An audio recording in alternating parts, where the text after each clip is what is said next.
Lights, camera, Rolling. action.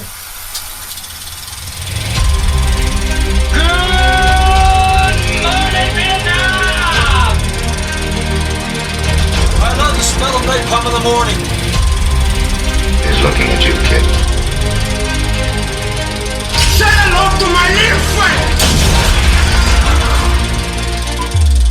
Hi, this is Joe, and this is the Filmjoe podcast, where film talk happens. 1, 2, 3, 4!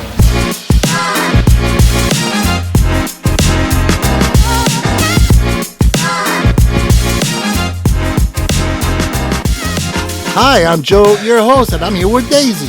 Hello there. And I'm back from Comic-Con, and welcome to the podcast where we talk about films, filmmakers, trends, the good, the bad, and the not so bad, all in the spirit and for the love of film. So this week, we are putting the spotlight on Jim Carrey, the awesome, comedic, rubber-faced genius. He is absolutely a genius. I love this guy. Yes. So it's going to be a lot of fun to go over a couple of his most notable films. But before we continue, let's remind everybody, we're not trying to be professional critics here. We're not trying to be Siskel, Ebert, and all those snobs. Nope. We're actually, no, we're just film fans. We love to talk about film. So just keep that in mind. So if you agree, disagree, well, that's just, yeah, exactly. So like I mentioned, I'm back from Comic-Con. Welcome back. Welcome back. Oh my God, it was so much fun. The San Diego Comic-Con. It was a blast. I have to say, I was jelly. I do wish that I could have gone, but I was kind of far away.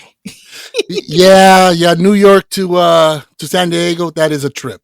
Hey, but you know what though? They do have a Comic Con out here. I think it's coming up pretty soon. I want to say it's September, but I'm not 100%. I believe it's October that it's out. Okay. So like it's a little bit cooler, so that's a massive plus. Yeah. Although I was out here in San Diego, and surprisingly, it wasn't that hot. I mean, the convention center is located right across from Petco Stadium where the Padres play, and they're. Yeah, and it's right next to the ocean, real close by, so you get that nice ocean breeze. So Oh yeah, it's San Diego's just beautiful. Period.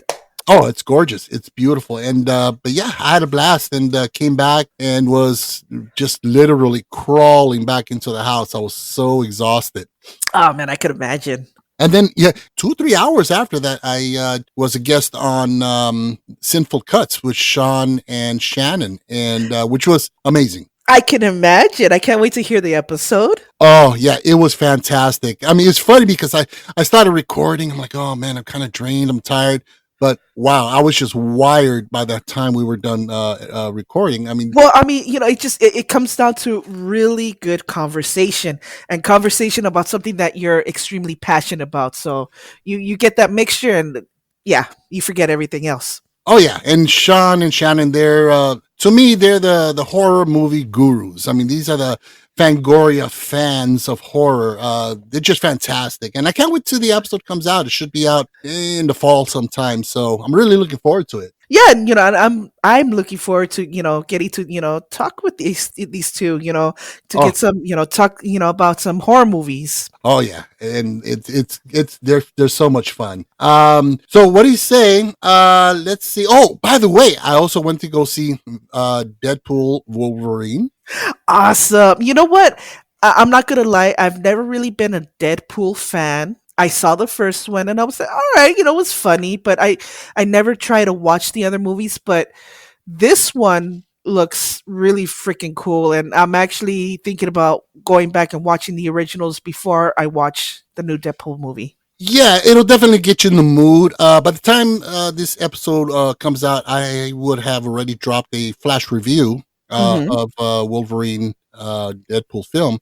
And yeah, I loved it. I thought it was fantastic. So if you haven't checked out the flash review, which is available now, definitely check it out. It's just a great film. I mean, the film is full of fan service unapologetically. I mean, it's just throwing stuff right at you, Nice. and total irreverent humor. It's reverent and irreverent at the same time. I just came out of there with a ginormous grin on my face. That is awesome. That is so freaking cool. Yeah, and you know me, I've been like MCU fatigue. You know, Yeah, exactly. So does this actually kind of bring them back on your radar? no, because this is it. Deadpool is the exception. It's the exception, and I mean, it's not really MCU, but it is MCU. And there's a few cameos on there that will bring out the inner geek in you and make you scream.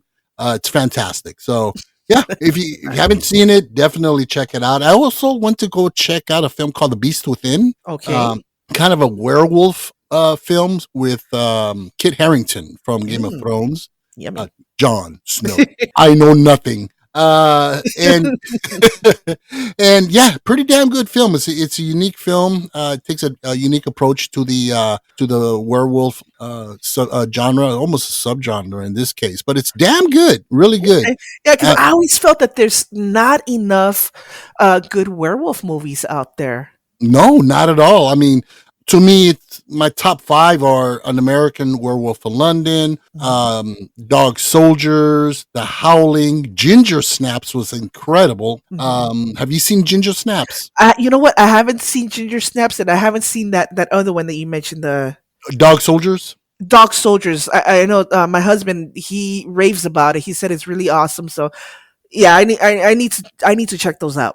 Yeah, really, really good. And another one is called Howl, which is, I think, a British film. Fantastic. But, you look at the landscape of werewolf films, and there's like maybe just a handful that are worth watching. So Yeah, and that werewolves, and also not enough witchy movies. yeah, there's not. You know what? I can't really think of any witch kind of films. There was The Craft, which I know you don't care for it, but I freaking loved it simply because it's actually there's a lot of Wicca involved in that one, which I really appreciate. I think it was really cool. Not enough. Yeah. Well, there was a one with there was this one. It was a movie called Warlock. Do you remember that? Oh yeah, with Julian Sands. Yeah, who we unfortunately lost about a year ago. Yeah, so tragic. Yes.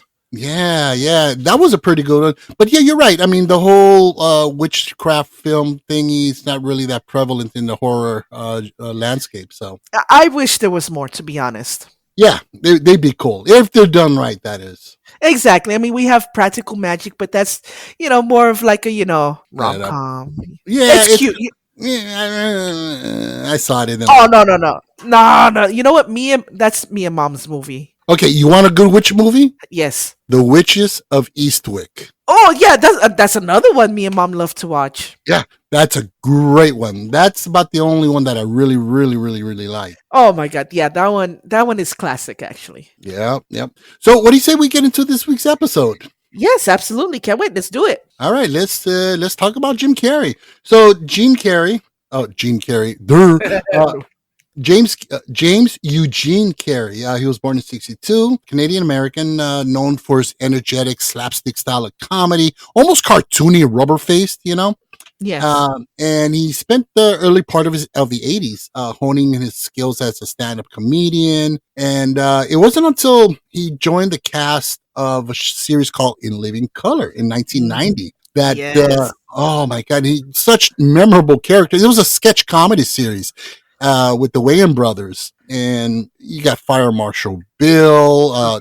What was that one? It was Vericosa. Oh my God, the female bodybuilder. I think her name was Vericosa.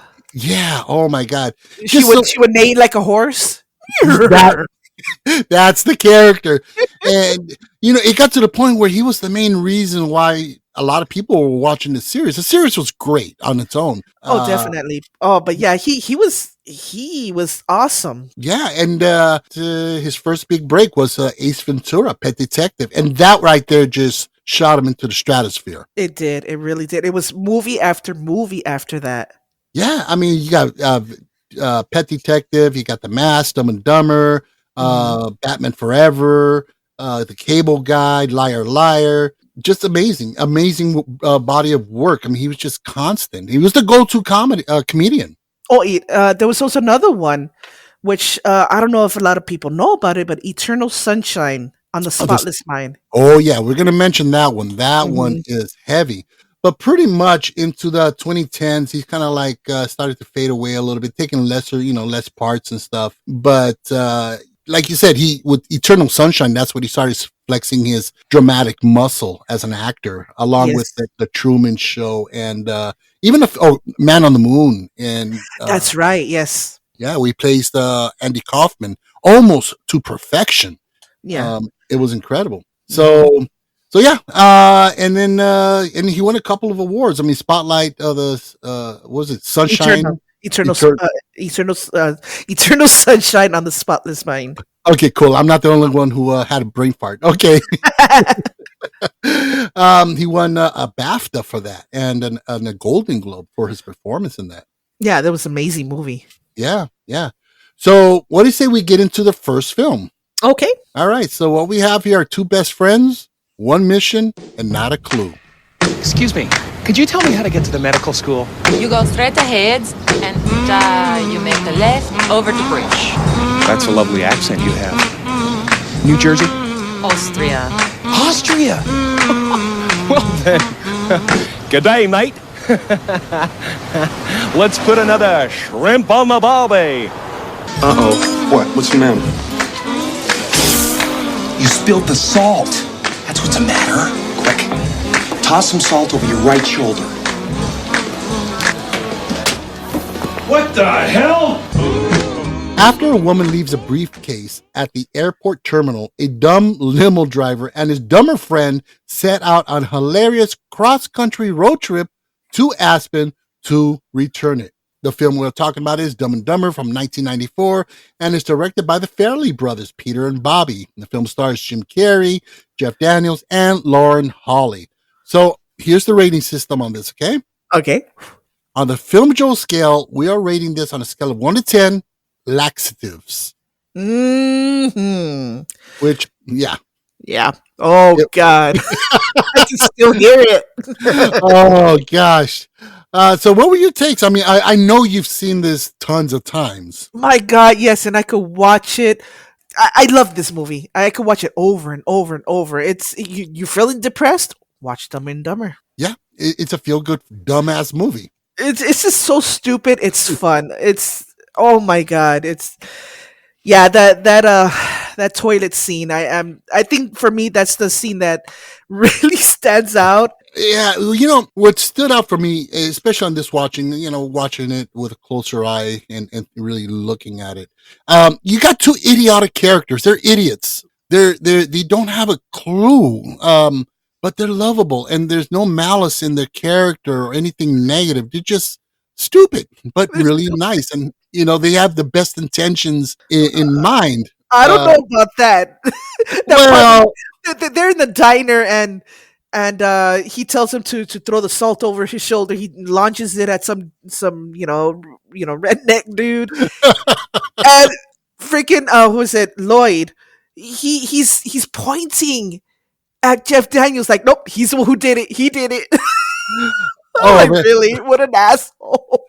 Well, you know what? That's like just like kids. That's how kids are. Exactly. Yes. Yes.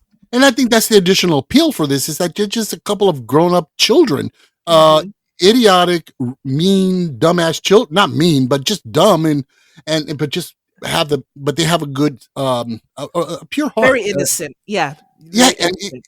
exactly. And but another aspect of this film that really blows me away, the Farrelly brothers, they have this tendency to really ride the edge of tastefulness. If somebody's on the toilet, you're going to hear it. If somebody has their testicle caught in a zipper, you're going to see it. Ouchies. Yeah. Something about Mary. Something about Mary, exactly. And but they write it just enough. I mean, it's not to the point where you go, oh, that's too much. And there's a couple of films that I've seen like that. I'm not going to name them that really try to push that limit and went overboard.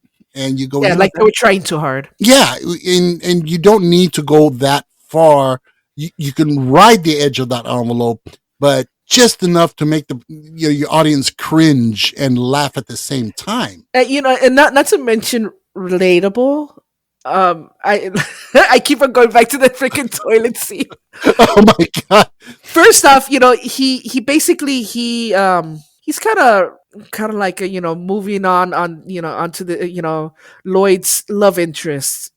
He's going out with them. Lloyd finds out and decides to spike his tea with a laxative. A bunch of laxative. Yeah. Not even the recommended dose. I mean, literally a buttload. No pun intended. and it's kind of trip. I mean, it's a movie, of course, but you go, that can actually kill a person. I mean, their whole stomach lining will come out their ass. Well, I mean, come on. When you have the diabetes, you kind of feel like you want to die, period. Yeah. But, oh god, I mean, yeah, it's a classic scene. I mean, just hilarious.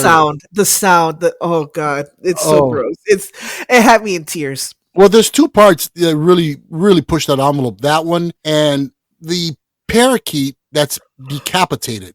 Petey! And not only that, they sell him to a little boy. And not just any little boy, a blind little boy. You know what? What's funny about that scene is that Ebert that went to go see that, and apparently he laughed so freaking loud. He was actually kind of embarrassed at how loud he laughed at that scene. You know what? If you don't laugh, come on, you're not human. Come on. I mean, that was just hilarious. Wow, I'm surprised. Yes, exactly. Wow. But and what I liked about it also was that, I mean, it rapid fires the jokes constantly. Mm-hmm. And they're dumb jokes and they constantly hitting you in the face. But they don't get old. No, they don't. You don't get tired. You're like, okay, enough. Okay. Because it's something fresh and new every single time. It's not like they don't rehash or recycle a joke from previous scenes. They just keep rolling with something new every time and keeps it fresh. And I think that's what kept the film's momentum. And I also think it's partly due to the fact that Jim Carrey is known for just being very spontaneous and just doing stuff on the fly. That one scene where he does the most annoying sound in the world. Oh yeah, Apparently that was not in the script, and if you look closely, you can right when he starts with that annoying sound. Look at Jeff Daniels. That is genuine. Oh shit! He didn't know he was going to do that.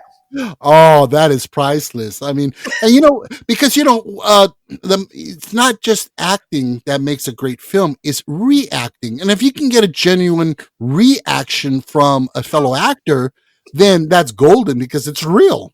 Oh god, yes. They had to cut it just right because he was dying. Well, just like Veronica Cartwright in 1979 with Alien.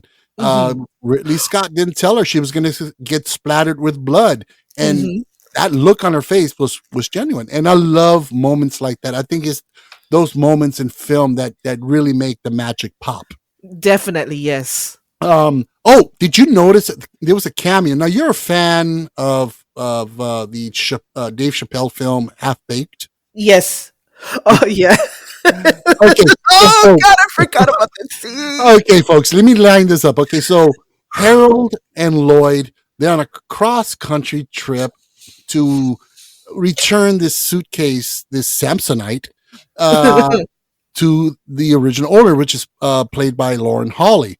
And so they're on this cross-country trip in a van that looks like a giant dog, which is just priceless.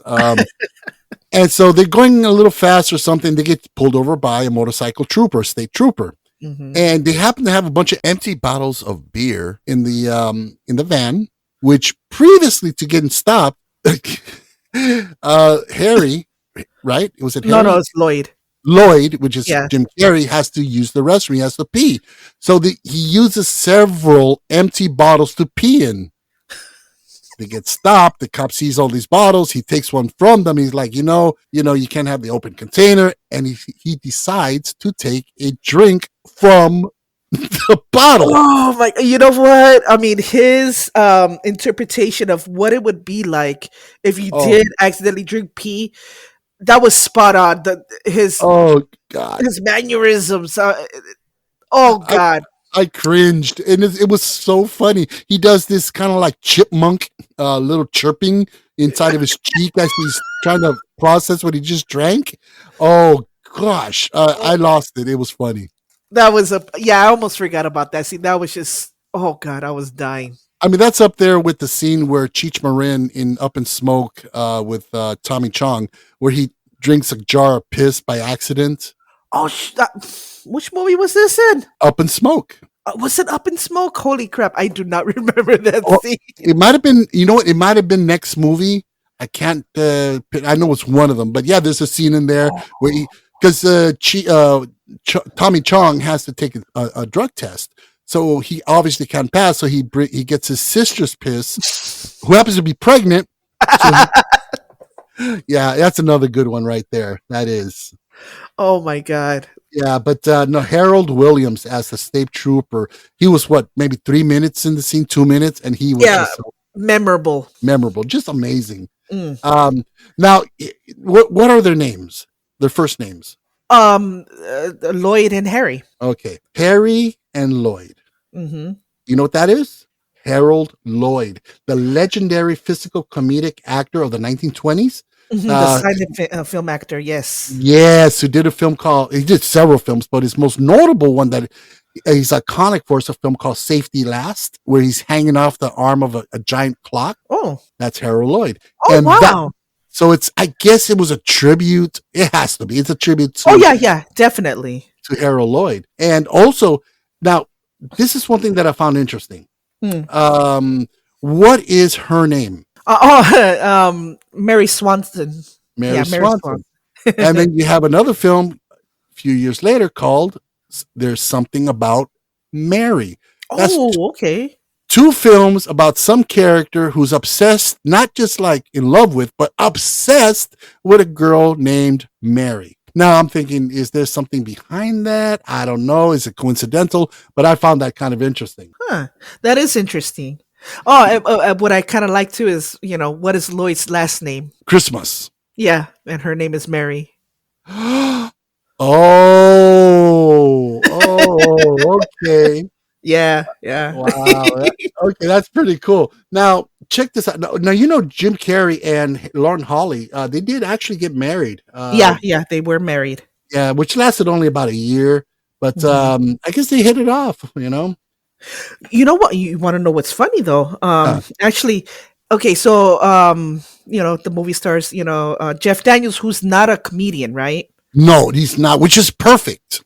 Exactly, because it balances them. Well, apparently, they didn't want Jeff Daniels to play the part, but it was Jim Carrey that actually spoke up for him. And he wanted him in the movie. So, and the Farrell brothers, they were like, they didn't want him. They were telling him, I don't know if it was Jim Carrey's agents that were telling him, you know what, this is going to be a career killer. We need an actual comedian in this. And, Jim Carrey's like, no, I need somebody who's grounding. And so they actually went as far as lowballing him $50,000 for the role. Wow. And you know what? He's like, okay, I'll take it. Wow. He's like, fuck you, I'm taking it. And it turned out to be one of the second biggest film of his career. The other one being Speed. Yeah, exactly.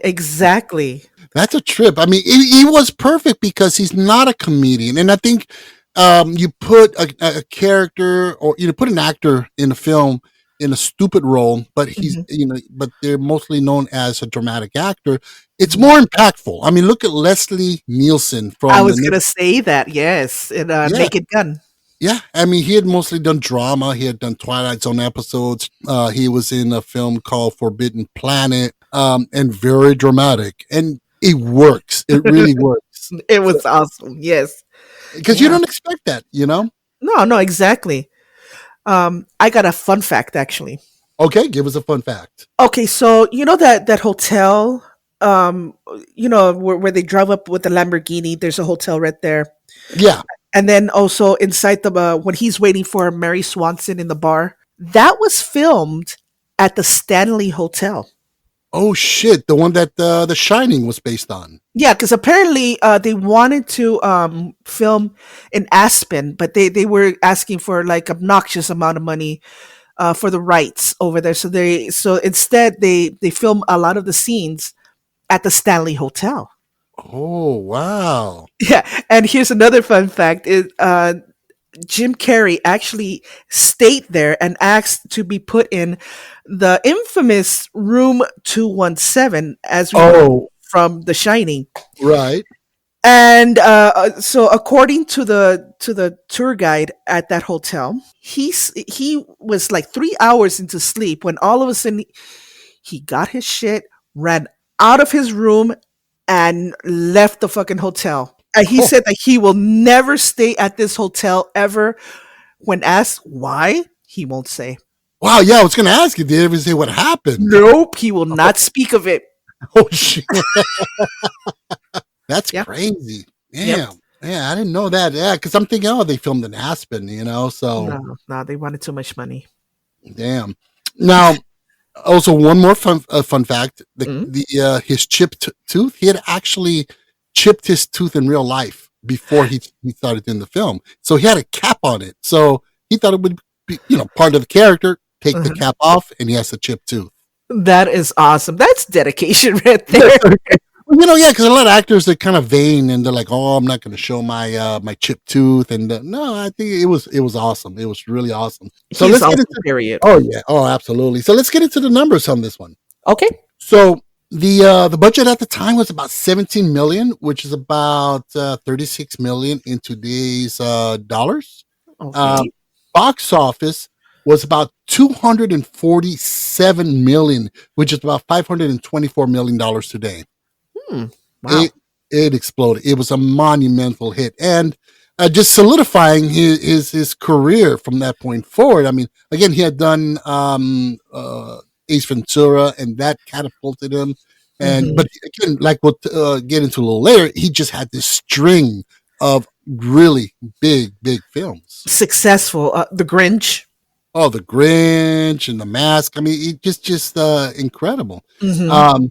So now Roger Ebert, Okay. he gave the film 2 out of 4 stars for the hit and miss comedic elements, but he praised the performances by Carey and Daniels, and rightfully so. Daniels and Carey were in it. They were in that zone. They were really genuine with their performance. Oh yeah, definitely. They had awesome chemistry with each other. Yeah, and like you said, he definitely he could have stopped laughing at the parakeet joke. That's fucking hilarious. Yes, yeah, that was awesome. Yeah. And so IMDb, it's sitting at a 7.3, Metacritic 41. Rotten Tomatoes, it has a critic score of 68%, audience score 84%. Oh, That's that's where all that box office came from. And Letterboxd is at a 3.3 out of 5. So very well received, critical for the most part, and financial. It really was a big film. Now sequels, there was 2 sequels to this. I don't know if you've seen any of these. I did not. Okay. I was really interested in the prequel or the sequel. Yeah, the 2003 sequel, Dumb and Dumber, When Harry Met Lloyd, they cast 2 new actors to play the part, and it's kind of like a slap in the face. It's by that point, Jim Carrey and Jeff Daniels, they were iconic as those 2 characters. So changing them up, not a good idea. And besides, from what I understood, Carey and Daniels, or especially Carey, didn't want to do it, and Daniels wouldn't do it if Carey wouldn't do it, and so forth. Right. It was disappointing. It had a couple of chuckles, and then there was 2014's Dumb and Dumber 2, spelled T-O. Yeah, and I can imagine. I mean, I'm pretty sure it was a lot of rehashing of the old jokes. Yeah, I mean, there was definitely a lot of callbacks and stuff. I mean, it brought back, Jim Carrey and Jeff Daniels. It brought them back, and it was good to see them back in those iconic roles. But it just seemed forced and tried, and just just leave it alone. Yeah, exactly. I mean, comedic sequels are very, very, very iffy. It's kind of hard because you got to top the first one, and Right, especially since a lot of comedies and so forth, they hinge on the whole gist is a one trick pony. There's a specific gist in the plot that made the film so great that you can't replicate it you can't repeat it in the sequel. You got to come up with something new, but it might not be as good because there's so many problems you come across when trying to do something like that, a sequel to such an iconic film. exactly. Yeah. So, all right, let's go into our ratings. You go first. Okay. Remember, on the Filmjoe scale, it's a 1 to 10 laxatives. 1 to 10 laxatives. So all in all, just it's such a fun movie. It has some great gags. Jim Carrey and Jeff Daniels, made such an awesome duo. Great chemistry there. Just yeah, like I said, you're depressed, watch that movie. It's so much fun. And for that, I'm going to give it 8.5 laxatives. Ooh, 8.5. Okay. Well, it was very silly. The humor, however, was constant. It was consistent, and it didn't get old or stale at that for that matter. And to me, it's possibly one of the funniest movies ever made. It's definitely in the pantheon of the funniest movies ever made. So for me, on the Filmjoe scale, I'm going to give this 8 out of 10 laxatives. Okay, nice. Yeah, definitely just a fun movie. And again, one of those movies you don't have to sit there and think. You don't have to analyze. I mean, when I was watching this for the podcast, I'm like, okay, let me take note. What the fuck am I taking notes for? There's nothing profound here. I mean, there was some elements, right? Yeah. But, I can't find any profound subtext or anything. Yeah, that's what I'm saying. It's good. It's a good stress relieving movie to watch. Just relax and just have fun with it. Yeah, absolutely. All right, so let's move on to the next film. Okay. All right, so when reality TV gets too real, a man seeks the truth. Comments are still headed.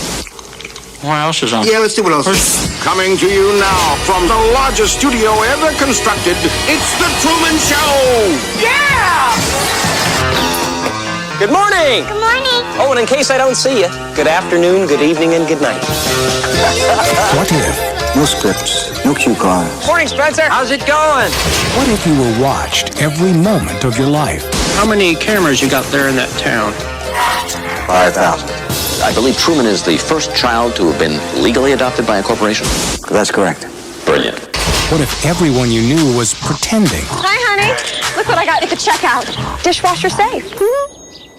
That's amazing. An insurance salesman is oblivious of the fact that his entire life is a TV show and his family members are mere actors. As he starts noticing things and uncovering the truth, he decides to escape. The film we are talking about is The Truman Show from 1998, directed by Peter Weir, and it stars Jim Carrey and Ed Harris. So this one, we're going to be rating this on a scale of 1 to 10 hidden cameras. Yes, very apt. So I've seen this quite a few times. And, but one thing I realized watching it again upon multiple viewings, and you know what's happening, you know what's going on, and you know where it's going. And usually that's like, okay, yeah, no surprises, right? Right. Well, it's heartbreaking. It is. It really is. Yeah, this time around, I felt the exact same way. Yeah, it was definitely very heartbreaking because you know where this is going and what's happening, and it just the whole concept seems so fucking cruel. It is. Yes, my words exactly. Yeah, it really was. I mean, like you say, he's such a sweet guy. Great husband, hard worker, and his whole life is a lie. Right down to the love of his wife, to his best friend, his mom. I mean, I could go on and on. I mean, it's all for entertainment. Right, exactly. And how unethical and how immoral is that? But Another thing I really enjoyed about this, really off the bat, real quick, was to get you into the mood of it. It starts off with Ed Harris talking directly to the camera Mhm.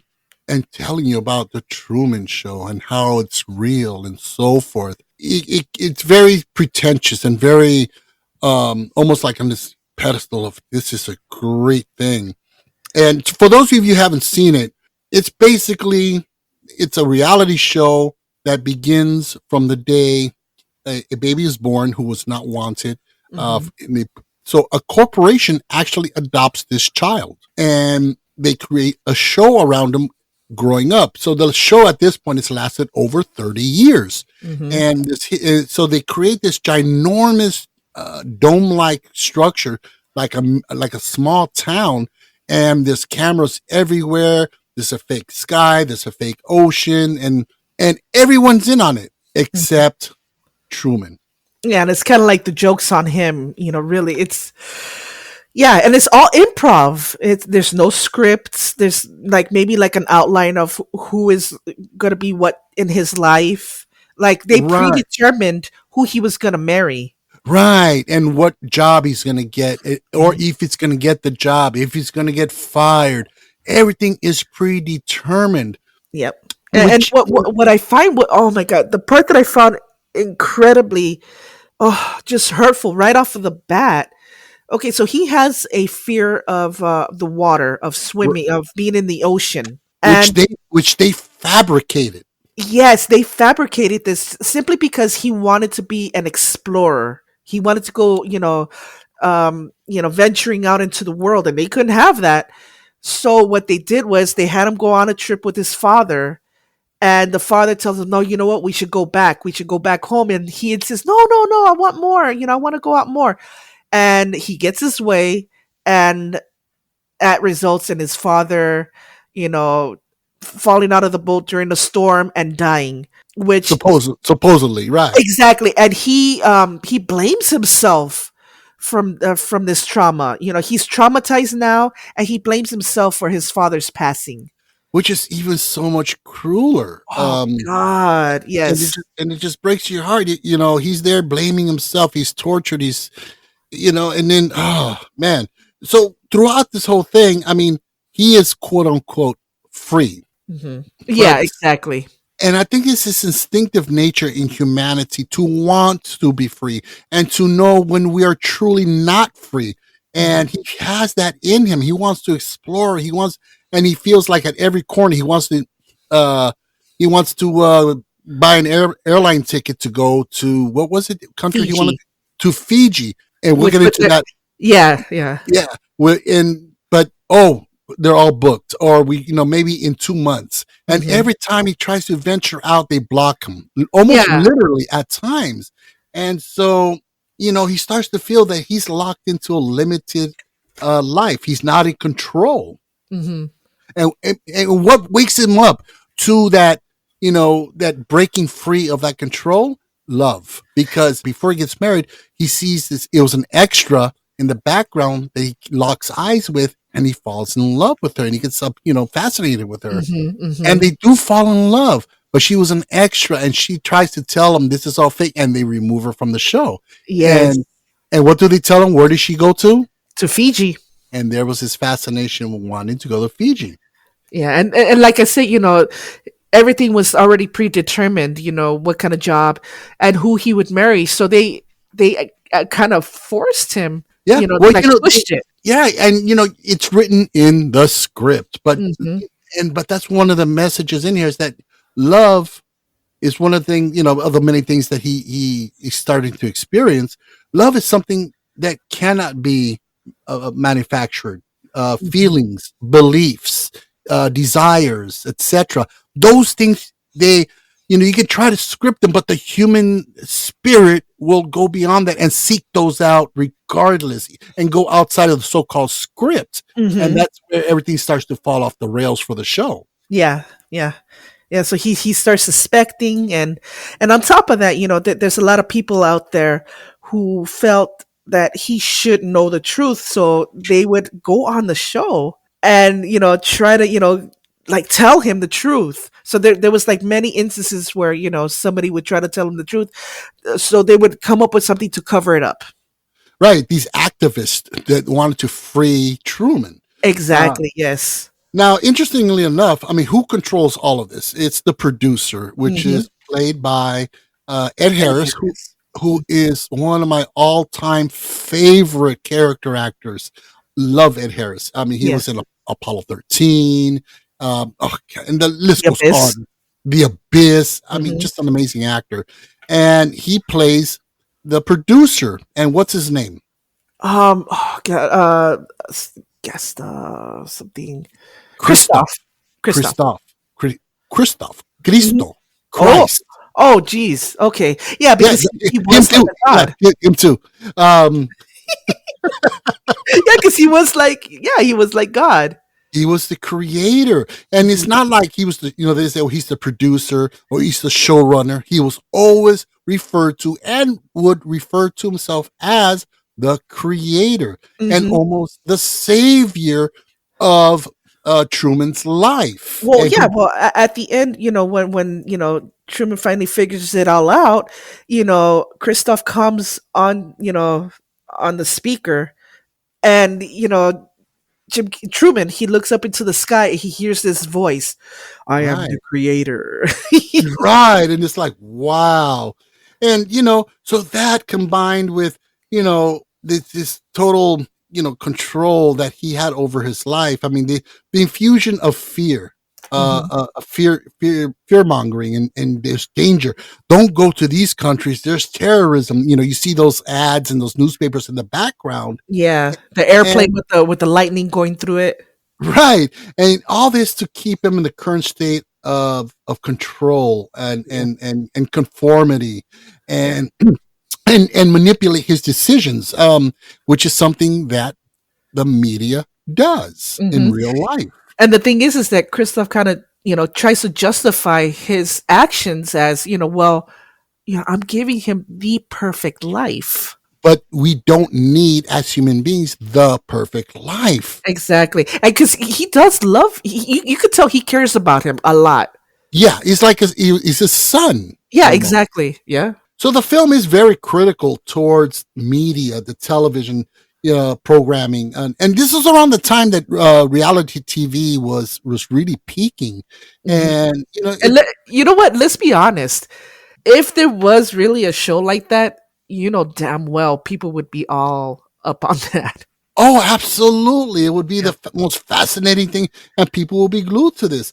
But part of the message is how far are we willing to go to entertain and to be entertained? Yes.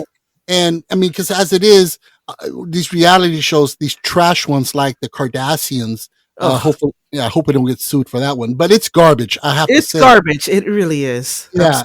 And, our fascination to live vicariously through others via these reality shows. And it really, it makes the viewer go introspective and look back at oneself and reevaluate what we see, what we do, what we think, what we're obsessed with these reality shows. I mean, me personally, maybe because I'm old now, but I mean, I'm Discovery Channel, Josh Gates kind of thing, That's fine. That's fine. Even what was that show where they had the people on the island? Oh, Survivor. That was fine, but after that, it just became ridiculous. Oh yeah, it really took a nosedive and just got worse and worse. But one aspect that I love, I mean, so Truman goes through the film, starts suspecting more and more and more, and that something's going on, and eventually he finds out the truth. And he goes on a boat. Finally, he goes on an ocean.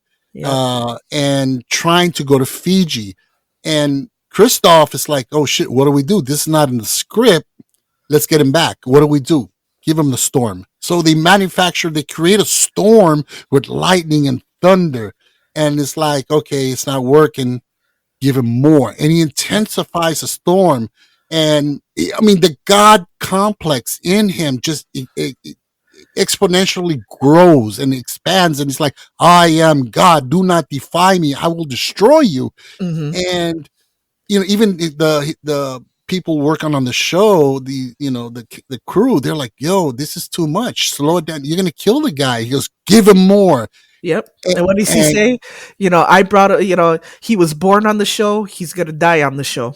Yeah, and just loses it. And Truman's reaction is that all you got? And he defies God in order to be free. Yep. And it almost kills him. And at that point, that's when Christoph realizes, oh shit, I think I may have killed him, because he almost drowns. Yeah. And they get this, take the storm. And at that point, it's where he crashes into the wall, which is the end, the end of the ocean. And he finds out that it's fake. He finds the door. And that's when the voice comes over the PA, which is Christoph, like God. And what's really, by the way, really cool about that, throughout the entire film, the only interaction that Carey and Ed Harris had was there. Right? Yeah, they never met. They never met, which is like, wow. So it's like, he doesn't know what, he knows who Ed Harris is, but he hasn't talked to him. He don't know what kind of person he is. He doesn't know what what approach he's going to take to the role. So it's a brand new voice, and so it's just a beautiful, beautiful scene. Yeah, overall, I want to say that this is probably my favorite of all the Jim Carrey movies. Oh yeah, hands down. It is just a beautiful, beautiful film. It's not just a touching, beautiful story. It has some humor, but it makes you think. About the power of the media, the infusion of commercialism every day in our lives. Us wanting to seek the truth beyond the quote unquote truth. And it's just fantastic. It's just beautiful. In fact, I love the ending. Yeah, because in a way you kind of want to see what it's like for him out in the world, but no, they kind of just leave it with him going through the door. Yeah, because you see Sylvia, which is the woman he falls in love with. She's watching it on TV, and she's like, "You go, Truman, you go," and she grabs her coat and she runs out the door. She's going to meet Truman, and typically that's where a movie would take you to, where they embrace and they're finally together. They don't give us that. He gives it. What was his line? Hello. Good afternoon, good evening, and good night. And he bows out. He goes through the door, and everything goes black. The show is over. That was awesome. Yeah, I think that was a perfect ending. I mean, because if you think about it, I mean, to see him out in the open world, there's just so many more questions. Like, how is he going to acclimate to this new environment? Right. But what are we doing? What is he going to get? His privacy. Exactly. And we give him, as the audience, we're giving him his privacy, his space. We're going to let him live his life without us watching him. Yes, exactly. So we don't get to see that. Yeah. And I think that was beautiful. It was so poetic. It was perfect. It really was. Yeah. Now some behind the scenes stuff. Well, first of all, I don't know if you remember the poster for the Truman Show. Yes. It comprised of like hundreds and hundreds of individual images from the film, and it creates his face if you look at it from a distance. Incredible. You know how much that poster came out to? What the cost? $75,000. Well, it's art. It is. It really is. I mean, his name was Rob Silverman. He's an artist, and he created this poster for the film by getting all these little images and getting the right ones with the right tones. I mean, you go, anybody can do a collage and make a picture. Nah, because that's just hard. Come on. Oh man, it's more than a collage. It's little tiny little pictures to make one whole giant picture.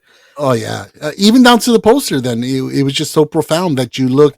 It's kind of like there's Truman Burbank. You see him, but if you look closer, you see little bits and pieces of who he is in his life, and all his whole life is a collage what makes him who he is today, and that's representative in the poster itself, which I think is fucking brilliant. Oh yeah, definitely, definitely. Yeah. Okay, well, I got a fun fact. Okay.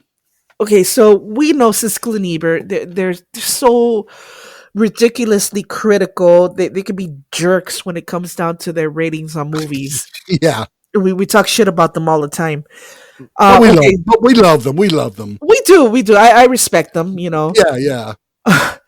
Well, apparently, when Siskel and Ebert watched the film, they not only gave it two thumbs up, but they gave an on-air apology to Jim Carrey for saying that he would never have a career when they actually reviewed Ace Ventura: Pet Detective. Wow. Well, That's an honor right there. that is. I mean, you got two prestigious critics, and they're basically eating their words, being humble about it. Wow. So, And they admitted it. They're like, damn, you know what? We were wrong. wow. Yeah. I mean, and you know what? That's where you see that Siskel and Ebert, as much as we love to hate them and hate to love them, Mhm. they were a class act. They were some of the best. That was critics. class. That was pure class right there. Yeah. I mean, there's a side note. There's a couple of documentaries on both of them. And it's a beautiful documentary and fascinating. I mean, they're the ones, you know what? Siskel and Ebert, it's because of them that we're doing what we're doing right now. Exactly. I remember you religiously watched their show. Yeah. It was called At the Movies, and the other one was, they did another one called Sneak Previews. Yeah. So, but wow, that is an amazing story. Like, okay, you know what? We admit it. We were wrong. This guy's a genius. Definitely. Yep. Wow. All right. So let's get into the numbers on this one. Okay.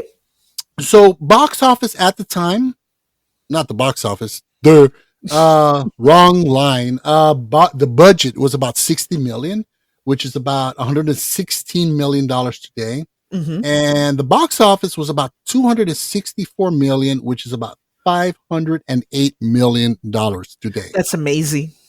Yeah, I mean, especially if you look at the landscape of cinema as we have it today, films like this don't make money anymore. No. They're not showcased. They're not highlighted. They're not anticipated. People, I mean, every now and then you may get a film like that'll come out, but we don't get films like this in the theater like we used to in the cinemas. I mean, we're looking for Wolverine, Deadpool, which was good. It was good. It's fun, but movies like this and like Forrest Gump, I want to say, they're on the same level. Yeah, and they didn't, those kind of films, you just don't see that kind of those kind of phenomena anymore. Films like that just exploding and becoming part of the collective social culture, Case in point, there was a movie that came out, oh man, must have been about 2019 or so. I don't remember. Don't quote me, people, because I know, wrong you, dumbass. It's a movie called A Marriage Story. And is that what the one with what's his face, Kylo Ren? Yes, Adam Driver and what's her name? Your favorite actress that you put in every Scarlett movie? Johansson. Scarlett Johansson.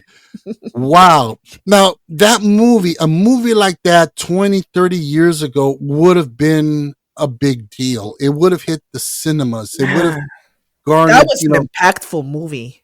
Yeah. I mean, it's one of those that divorced people look at and go, that gives you PTSD. It was so accurate. It's so realistic. It was so heartbreaking. So we don't get films like that anymore. And unfortunately, a film like the Truman Show or Forrest Gump and so forth, we just don't get that anymore. We still get the big stuff, Planet of the Apes, and so good stuff. Fine. Which is fine, but it's kind of sad because that's the only thing that's really selling. And especially now that we have, the platforms that we do like Netflix, Amazon, Hulu, and so forth. A lot of these films that are big concept, this would have probably been an Amazon film or a Netflix film. Yeah, exactly. Yeah, because what was it called? A Marriage Story. Yeah. Marriage Story. That one came out exclusively on Netflix. Yeah. And I would have gone to the movies to see it. I mean, I would have too, to be honest. Yeah. I mean, look at there's a movie out now and it's doing okay, but it's not really people ain't talking about it. It's a movie called Fly Me to the Moon, Channing Tatum and Scarlett Johansson, which is a romantic comedy set in the 60s during the space race. It looks really adorable, which I am going to definitely go watch and do a flash review eventually. Okay, cool. Yeah, and it looks really nice. But, again, these movies don't make splashes anymore. And it's kind of sad, but I don't know. The way I see the way cinema is going, cinema, film going, Hollywood, all that, it always evolves. It changes from era to era.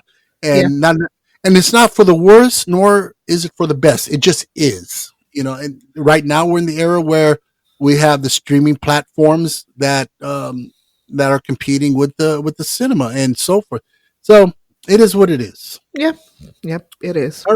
All right. So let's go with some reviews and scores on this terrific film. So Ebert and Siskel and Ebert, they gave it a perfect 4-star score. Wow. Yeah. Claiming that, and they compared it to Forrest Gump, claiming that the film had the right balance of comedy and drama. Yes, it did. And then they went on ahead and apologized, right? Yeah, they sure did. Cinema Score gave the film an average grade of A-. IMDb sitting at an 8.2. Metacritic 90. Rotten Tomatoes critic score 94, audience score 89, and Letterboxd it is at 4.2 stars out of 5. Wow, that is amazing. Yeah, so another one that was a critical and financial success and garnered awards and just became true. I mean, it's a masterpiece in filmmaking, just beautiful films. So it really was. It really was. All right, so let's go over our reviews and scores. So we're going on 1 to 10 hidden cameras, right? That is right. All right, so I'll go first. I'll hit this one first. Okay. So for me, I just, it was a super sweet film with a powerful message. It was simple yet impactful. It breaks the heart and then just lifts it to the sky with hope. I loved it. It was just an incredible, beautiful film that just, what can you say? It's a warm, fuzzy, happy movie. I love it. So on the Filmjoe scale of 1 to 10, I'm going to give this 9 out of 10 hidden cameras. 9 out of 10. 9 out of 10.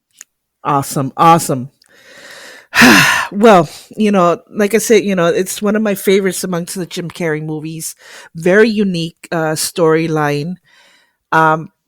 Possibly one of his, greatest performances. A movie that gets you rooting for him. You just want to hug him because he's just such a likable character. Yeah. I really, really love this movie. I'm gonna give it 10 hidden cameras out of 10. All right, I like that. Yeah, it's just a powerful film. And I'd have to say, it would be towards the top, if not the top of his, best of his films overall. Definitely, yes. Yeah. And now, as we know, Jim Carrey was on a super streak after Ace Ventura in the 90s. Yes. It was just incredible. It was one after another. You have Ace Ventura comes out. Then you have The Mask, Dumb and Dumber, Ace Ventura 2, Batman Forever, the Cable Guy, which is a really dark one, which is good. Yeah, I didn't care for that one too much. Yeah, a lot of people were expecting Jim Carrey, and they didn't get Jim Carrey. They get a psychotic Jim Carrey. No, the same could be said also for the Truman Show. He's known for his, cartooniness and outrageous comedy, and this was totally toned it down big time. Yeah. And then the Cable Guy, he just kind of played a dark-edged character. Yeah, he was kind of weird. Yeah. And then you have Liar, Liar, and of course the Truman Show. Yeah. The Grinch. The Grinch. Yeah. You know what? I thought he was a wonderful Grinch. I love that freaking movie. Yeah. And what was another one he did? Lemony Snicket's. Lemony Snicket's. I know it's a long title. Something Unfortunate Events or something like that. Yeah. And that was pretty good. That was pretty damn good as well. Now, can you tell me, all right, his first starring role? I don't remember the name of the movie. I know it was with Clint Eastwood, and he came out as No, what? no, no, no. no. First, nope. First starring Oh, role. starring role. Yeah. Oh, oh, because he was in that movie though, right? Yeah, in Dirty 1988. Harry. Yeah, it was one of the Dirty Harry movies where he plays like an Axl Rose kind of character making a Gets video, murdered. and he gets Oh. murdered. He sings "Welcome to the Jungle." Yeah, exactly. Oh, starring roles. Yeah, and he was baby faced when he did this. This was Oh my God. okay. All Once right. Bitten. Once Bitten, 1985 with Grace Jones. Yeah, no. Yeah, Grace Jones. No, Yeah, Grace Jones was in Vamped. No. Bet. I'm looking it up right I'm now. looking it up too. Grace Okay. Jones was in Vamped. Oh shit! It was Lauren Hutton. You're absolutely right. Fuck. Come on, Okay. dude. Come on. Oh, you got me there. Vampire movies, dude. Come on. Okay. All right. I stand corrected. Got So- you. Booyah. Yeah, the Vamp. That You- was his first first starring role. I mean, it love wasn't that a fucking movie. Yeah, it was it was funny. It was goofy, typical 80s. Now, so let's get some further recommendations that people may not have seen that I think were just amazing. We're gonna go with 1999, Man on the Moon. Yes. Now, he plays the part of Andy Kaufman. Now, for those of you who who don't know who he is, or you might be too young to know where he came from, it was a show called Taxi in the mid 70s, and he played a very kind of goofy, kind of funny character on there. He was a genius comedian, but really troubled with a lot of issues and very controversial. And in Man on the Moon, he plays Andy Kaufman to perfection. He was Andy Kaufman 100%. Yeah, he embodied him. To be honest, I'm gonna admit it, I have not seen this movie yet, so I will be watching it soon. Yeah, I highly recommend it.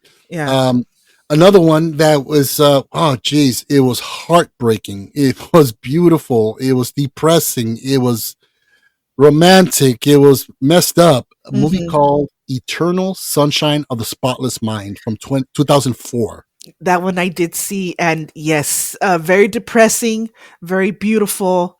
It was an indie film, wasn't it? Yeah. Mm-hmm. Yeah, It's, awesome movie. Oh, beautiful film. And another one is called The Majestic. The Majestic. Yeah, it's set in the 1950s, and he is a Hollywood writer or something like that. Mm-hmm. And one day he accidentally walks into a communist meeting, and as we know, back in that era, we had the McCarthy hearings where they were rooting out all the communists, and any writers or directors or actors who were deemed communists, they would blacklist them, and they never worked again. Oh wow! And he gets busted in this. And so he's on the run, he's just trying to get away. He gets blacklisted, and all distraught, he ends up getting into an accident and loses his memory and ends up in this little small town. They think he's somebody else. They welcome him back home because they thought he was dead. But he doesn't know who he is. And so they bring him in, and there's this movie theater called The Majestic that is fallen to, it's all old and everything. So he embarks on this project to bring back the Majestic, bring back movies and stuff to the little town. You know what? I seen this movie a long time ago. I need to rewatch it. Really good movie. Yeah, it's beautiful. It's very Frank Capra like, and it's a beautiful, beautiful film. Yes. And super underrated. So, I highly recommend for those of you out there who are Jim Carrey fans, these three films you have to seek out if you have not seen them. Because people go, oh yeah, Jim Carrey, The Mask, Jim Carrey, Ace Ventura. Oh, he's more than that. He's more than that. And these three films, I think, along with The Truman Show, they pretty much epitomize the peak of his acting and his skill as an artist, and they're just incredible, beautiful films to watch. It really, yeah, definitely. Such a talented actor. I'm kind of sad that he's in retirement now, but you know what? Well earned. Yeah, exactly. I know he's into painting now, and Yeah.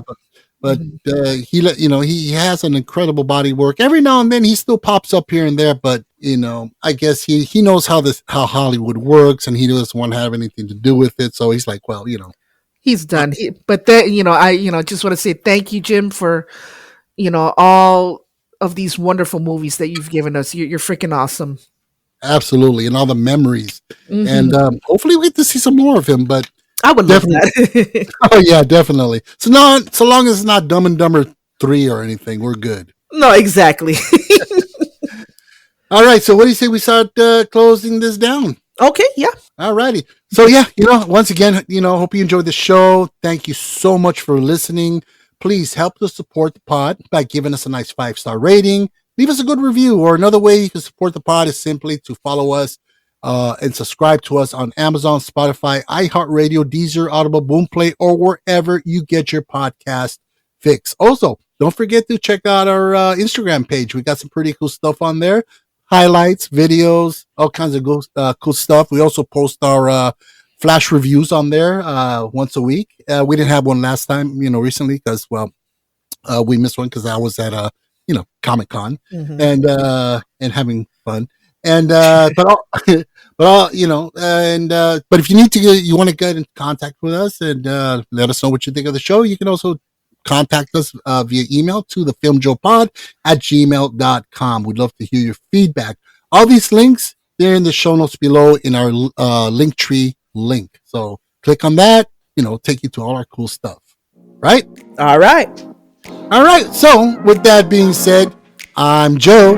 I'm Daisy. And this is the Filmjoe podcast, where film talk happens.